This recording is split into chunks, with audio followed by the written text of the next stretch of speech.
WordPress पे एक simple product या सर्विस बेचने के लिए आपको किसी ई कॉमर्स प्लगइन की ज़रूरत नहीं। आप उस तरह का सेटअप एक बेसिक फॉर्म के ज़रिए भी कर सकते हैं। आइए देखते हैं ये कैसे किया जा सकता है। पिछले लेसन की तरह हम इस लेसन में भी ग्रेविटी फॉर्म्स का इस्तेमाल करेंगे, लेकिन आप चाहें तो आप अपनी मर्ज़ी का फॉर्म प्लगइन इसके लिए इस्तेमाल कर सकते हैं।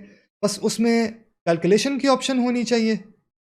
बस आपने इस चीज़ का ख्याल रखना है कि अगर आप ऐसा प्रोडक्ट या सर्विस बेच रहे हैं, बस आपने इस चीज़ का ध्यान रखना है कि अगर आप ऐसा प्रोडक्ट या सर्विस बेच रहे हैं जिसकी कीमत यूज़र के इनपुट की बुनियाद पे कैलकुलेट होगी, तो आपके फॉर्म प्लगइन में कैलकुलेशन का फ़ीचर या कोई ऐसा ऐड ऑन होना चाहिए जो उसमें कैलकुलेशन का फ़ीचर डाल सके। उसके अलावा पेमेंट एक्सेप्ट करने के लिए आप जोन सी भी पेमेंट गेटवे इस्तेमाल करना चाहते हैं, आपके फॉर्म के लिए उस गेटवे की इंटीग्रेशन होना ज़रूरी है। अमूमन पेपैल और स्ट्राइप का इस्तेमाल किया जाता है, और gravity forms, Ninja forms, WP forms, caldera forms, fluent forms और इवन कॉन्टैक्ट फॉर्म 7 के लिए इनकी इंटीग्रेशंस मौजूद हैं। तो सबसे पहले हम अपने फॉर्म प्लगइन के लिए अपनी पेमेंट गेटवे की इंटीग्रेशन इंस्टॉल करेंगे। अगर तो वो इंटीग्रेशन वर्डप्रेस की रिपॉजिटरी पे फ्री में अवेलेबल है, तो आप उसे यहाँ से सर्च करके डायरेक्टली इंस्टॉल कर सकते हैं। अदरवाइज उसके प्रोवाइडर से उसकी जिप फाइल डाउनलोड करके आप उसे किसी भी प्रीमियम प्लगइन की तरह इंस्टॉल कर सकते हैं। जैसे कि मैं ग्रेविटी फॉर्म्स की स्ट्राइप इंटीग्रेशन की जिप फाइल इंस्टॉल करूंगा। इसे एक्टिवेट करने के बाद हम ग्रेविटी फॉर्म्स में स्ट्राइप को कॉन्फ़िगर कर सकेंगे। आइए फॉर्म्स में आके हम एक नया फॉर्म क्रिएट करते हैं, टाइटल सेट करते हैं। डिस्क्रिप्शन ऑप्शनल होती है, आप चाहें तो कुछ सेट करें, ना चाहें तो उसे खाली छोड़ दें। अब आप देखेंगे कि यहाँ standard fields, advance fields, post fields के अलावा प्राइसिंग फील्ड्स का भी एक ग्रुप ऐड हो चुका है, जहाँ product, quantity, option, shipping, total और स्ट्राइप कार्ड की फील्ड सेलेक्ट कर सकते हैं। सबसे पहले हम प्रोडक्ट की फील्ड फॉर्म में ऐड करेंगे। पे क्लिक करने के बाद प्रोडक्ट का नाम, साल के तौर पे DWWP कोर्स, डिस्क्रिप्शन देना चाहें तो दें। फील्ड टाइप में आप सिलेक्ट कर सकते हैं कि किस टाइप का प्रोडक्ट है। हमारे केस में सिंगल प्रोडक्ट ही काफ़ी है। आप बाकी और मुख्तलिफ प्रोडक्ट टाइप्स को चाहें तो एक्सप्लोर कर सकते हैं। प्राइस हम सेट करते हैं, और अगर ये प्रोडक्ट एक से ज़्यादा क्वांटिटी में ख़रीदा जा सकता है तो क्वांटिटी फील्ड को इनेबल्ड रखें। हमारे केस में ये प्रोडक्ट सिर्फ एक ही दफ़ा ख़रीदा जा सकता है, इसलिए हम क्वांटिटी फील्ड को फ़िलहाल डिसेबल कर देते हैं। चलिए आप कोई मज़ीद फील्ड्स ऐड करते हैं।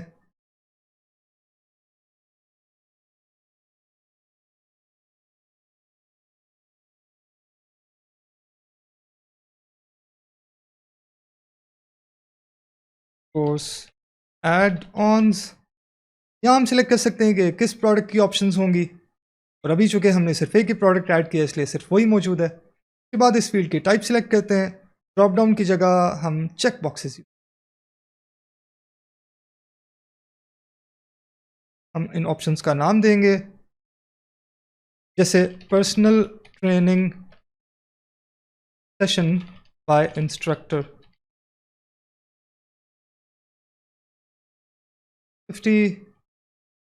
सेकेंड ऑप्शन के तौर पे हम मटीरियल्स ऐड कर देते हैं 10। थर्ड ऑप्शन की ज़रूरत नहीं है, हम इसे रिमूव कर देते हैं। अब अगर ये ऐसा प्रोडक्ट है जो फिजिकली शिप किया जा सकता है, तो आप यहाँ शिपिंग की फील्ड ऐड कर लेंगे। अब अगर ये ऐसा प्रोडक्ट है जो शिप किया जा सकता है, तो आप ये शिपिंग की फील्ड भी ऐड कर लेंगे। हमारे केस में प्रोडक्ट शिपेबल नहीं है, तो हमें वो ऐड करने की ज़रूरत नहीं है। इस फील्ड के ज़रिए कस्टमर अपना शिपिंग एड्रेस मुहैया कर सकता है। टोटल की फील्ड ऐड करेंगे, इसमें किसी किस्म की कॉन्फ़िगरेशन की हमें ज़रूरत नहीं है। आखिर में हम स्ट्राइप कार्ड की फील्ड ऐड करेंगे। अगर आप स्ट्राइप की जगह पेपैल की इंटीग्रेशन यूज़ कर रहे हैं, तो उसकी रेलेवेंट फील्ड ऐड कीजिएगा। यहाँ पे आप देखें कि please check your Stripe API settings, your publishable key is empty का मैसेज आ रहा है, क्योंकि हमने स्ट्राइप की API के साथ ग्रेविटी फॉर्म्स को अभी इंटीग्रेट नहीं किया। आप एक दफ़ा ये इंटीग्रेशन कन्फिगर कर लेंगे तो दोबारा इस साइट पे आपको उसे कन्फिगर करने की ज़रूरत नहीं पड़ेगी। आप जितनी दफ़ा चाहें उसे जितने फॉर्म्स के साथ चाहें इस्तेमाल कर सकते हैं। तो यहाँ इस लिंक पे क्लिक कीजिए, एक नए टैब में आपकी ग्रेविटी फॉर्म स्ट्राइप इंटीग्रेशन की सेटिंग्स को ओपन करेगा। यहाँ पे ध्यान रहे कि लाइव जाने से पहले आपने टेस्ट मोड में रहते हुए अपनी इंटीग्रेशन को अच्छे तरीके से टेस्ट करना है। तो टेस्ट की ऑप्शन सेलेक्ट करने के बाद कनेक्ट विद स्ट्राइप पे क्लिक कीजिए, और अगर आप अपने स्ट्राइप अकाउंट में पहले से साइन इन है तो यहाँ आप उसे ग्रेविटी फॉर्म्स के साथ कनेक्ट कर सकेंगे। कनेक्ट माय स्ट्राइप अकाउंट पे क्लिक कीजिए। यहाँ पे जब आपको कनेक्टेड टू स्ट्राइप एज आपका अकाउंट नेम का मैसेज आ जाए तो उसके बाद आपने वेब हुक्स को इनेबल करना है। उसके लिए व्यू इंस्ट्रक्शंस पे जाके यहाँ ये पहला लिंक क्लिक कीजिए, और ये enter the following URL in the URL to be called field का लिंक कॉपी कीजिए। जो स्ट्राइप का लिंक पहले आपने न्यू टैब में ओपन किया था उस पे आके सबसे पहले ये व्यू टेस्ट डेटा की ऑप्शन को इनेबल कीजिए, क्योंकि पेमेंट से रिलेटेड कोई भी इंटीग्रेशन अप्लाई करने से पहले उसे टेस्ट करना बहुत ज़रूरी है। अब यहाँ पे आप एक एंड पॉइंट ऐड कीजिए। ये टेस्टिंग के लिए एंड पॉइंट ऐड होगा, और बाद में लाइव जाने के लिए ये व्यू टेस्ट डेटा की ऑप्शन डिसेबल करके आपको मज़ीद इसी मेथड को फॉलो करते हुए लाइव एंड पॉइंट भी ऐड करना पड़ेगा। हम इस डेमोन्स्ट्रेशन में सिर्फ टेस्ट एंड पॉइंट ही ऐड करेंगे, लेकिन लाइव एंड पॉइंट ऐड करने का तरीका भी बिल्कुल यही है। यहाँ पे वो जो यूआरएल हमने कॉपी किया था उसे पेस्ट करें। अगर डिस्क्रिप्शन देना चाहते हैं तो दे दें, वैसे ज़रूरत नहीं है। वर्जन में लेटेस्ट एपीआई वर्जन सेलेक्ट करें। यहाँ रिसीव ऑल इवेंट्स पे क्लिक करें। उसके बाद ऐड एंड पॉइंट पे क्लिक करें। टेस्ट एंड पॉइंट ऐड हो चुका है, और यहाँ हमें इसका साइनिंग सीक्रेट मिल सकता है। क्लिक टू रिवील पे एक दफ़ा क्लिक करें और इस साइनिंग सीक्रेट को कॉपी कर लें। अब हम वर्डप्रेस डैशबोर्ड में वापस आएंगे। टेस्ट साइनिंग सीक्रेट की फील्ड में जो अभी हमने सीक्रेट कॉपी किया वो पेस्ट करेंगे। जब आप लाइव जाने के लिए रेडी हों और उसकी वेबहुक क्रिएट करें तो उसका साइनिंग सीक्रेट भी आप यहाँ इसी तरह लाइव साइनिंग सीक्रेट की फील्ड में पेस्ट करेंगे। वेबहुक्स इनेबल्ड की ऑप्शन को क्लिक करेंगे और उसके बाद अपनी सेटिंग्स को अपडेट करेंगे। अब हम वापस अपने फॉर्म पे आके उसे रिफ्रेश करेंगे। आप देख सकते हैं कि हाँ वो पहले वाला मैसेज जा चुका है, और उसकी जगह please check if you have activated a Stripe feed for your form लिखा आ रहा है। इस लिंक पे क्लिक कीजिए। यहाँ स्ट्राइप फीड में ऐड न्यू कीजिए। यहाँ हम इस फीड का नाम सिलेक्ट करते हैं BWWP कोर्स। ट्रांजैक्शन टाइप में अगर आप प्रोडक्ट्स या सर्विसेज बेच रहे हैं तो आप ये सिलेक्ट कीजिए। अगर आप सब्सक्रिप्शन बेच रहे हैं जो हर महीने या किसी भी इंटरवल पे बार बार रिन्यू होनी है तो सब्सक्रिप्शन की ऑप्शन सिलेक्ट कर सकते हैं। हम चूंकि ये एक प्रोडक्ट या सर्विस बेच रहे हैं इसलिए इस ऑप्शन को सिलेक्ट करते हैं। अब यहाँ हम सिलेक्ट करेंगे कि ये पेमेंट अमाउंट इस फॉर्म की किस फील्ड से आ रही है। जो हमने फॉर्म टोटल की फील्ड ऐड की थी हम वही इस्तेमाल करना चाहते हैं। नीचे मज़ीद कुछ सेटिंग्स हैं जो करना ज़रूरी हैं, लेकिन वो करने के लिए हमें अपने फॉर्म में कुछ और फील्ड्स को ऐड करना पड़ेगा। मिसाल के तौर पे स्ट्राइप को बिलिंग इन्फॉर्मेशन चाहिए होती है, और हमने अपने फॉर्म में अभी कोई किसी किस्म की एड्रेस इन्फॉर्मेशन नहीं डाली। उसके अलावा अगर स्ट्राइप से हमने रिसीप्ट सेंड करनी है तो फॉर्म में ईमेल फील्ड होना ज़रूरी है, और अभी तक हमने फॉर्म में वो भी नहीं डाली। तो आइए वापस अपने फॉर्म पे चल के वो फील्ड्स कन्फिगर करते हैं। सबसे पहले हम अपने यूज़र के बारे में कुछ इन्फॉर्मेशन कलेक्ट कर लेते हैं। एडवांस फील्ड्स में नेम, एड्रेस, ईमेल और फ़ोन काफ़ी रहेंगी। इन फील्ड्स को आप चाहें तो कन्फिगर कर सकते हैं, लेकिन हमें ज़रूरत नहीं है। हम फॉर्म को अपडेट करेंगे। यहाँ वापस आकर इस पेज को रीलोड करेंगे। BWW course products and services. क्योंकि अभी तक हमने वो फॉर्म सेव नहीं किया था इसलिए रीलोड करने पे मुझे इन्फॉर्मेशन दोबारा देनी पड़ रही है। यहाँ फॉर्म टोटल की फील्ड ही ठीक है। अब हम एड्रेस फील्ड्स को मैप करना चाहें तो कर सकते हैं, लेकिन ये हमारे लिए इस इंटीग्रेशन ने पहले से मैप कर दी हैं।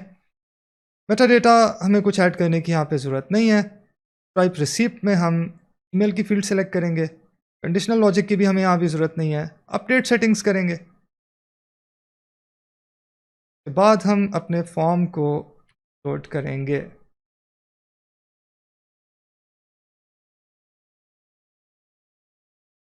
अब आप देख सकते हैं कि यहाँ स्ट्राइप कार्ड की फील्ड में किसी किस्म का मैसेज नहीं आ रहा। किसी किस्म के हमारे एक्शन की ज़रूरत नहीं है, ये फ़ील्ड कन्फिगर हो चुकी। फ़ील्ड की सेटिंग्स में चाहें तो आप कुछ बेसिक ऑप्शंस चेंज कर सकते हैं। हमें उसकी ज़रूरत नहीं है, लेकिन हम रिक्वायर्ड ज़रूर सिलेक्ट करेंगे। इसके अलावा बाकी भी जोन सी फ़ील्ड्स हमें रिक्वायर्ड हैं उन्हें भी सिलेक्ट कर लेते हैं, ताकि यूज़र वो फ़ील्ड प्रोवाइड किए बगैर ये फॉर्म सबमिट ना कर सके। ईमेल रिक्वायर्ड होनी चाहिए। फर्स्ट नेम और लास्ट नेम को भी हम रिक्वायर्ड कर लेते हैं। फ़ोन नंबर रिक्वायर्ड होना ज़रूरी नहीं है। एड्रेस भी हम रिक्वायर्ड कर लेते हैं, ताकि स्ट्राइप के रिकॉर्ड में यूज़र का बिलिंग एड्रेस आ सके। और हाँ, इस एड्रेस फील्ड को हम बिलिंग एड्रेस भी लेबल कर देते हैं, ताकि यूज़र को इसकी इंपॉर्टेंस का पता चल सके कि ये बिलिंग के रिकॉर्ड रखने के लिए ली जा रही है। वरना हमें एक ऑनलाइन प्रोडक्ट बेचने के लिए जिसकी कोई डिलीवरी नहीं होनी, वैसे किसी एड्रेस की ज़रूरत नहीं होती। और अगर आपके यूज़र्स किसी एक ही कंट्री से हैं, तो यहाँ डिफ़ॉल्ट कंट्री भी सिलेक्ट करना एक अच्छी ऑप्शन है। और किसी फील्ड को छेड़ने की हमें ज़रूरत नहीं है। अब हम यहाँ अपडेट पे क्लिक करते हैं। अब जिस पेज पे भी हमने ये फॉर्म ऐड करना है उसे एडिट करते हैं। वहाँ पे अगर पहले से ग्रेविटी फॉर्म्स का ब्लॉक मौजूद है, जिस तरह हमने स्टूडेंट फीडबैक फॉर्म के लिए डाला था, तो वहाँ उस ब्लॉक की सेटिंग्स में भी हम ये फॉर्म सिलेक्ट कर सकते हैं, या हम चाहें तो एक नया फॉर्म भी ऐड कर सकते हैं।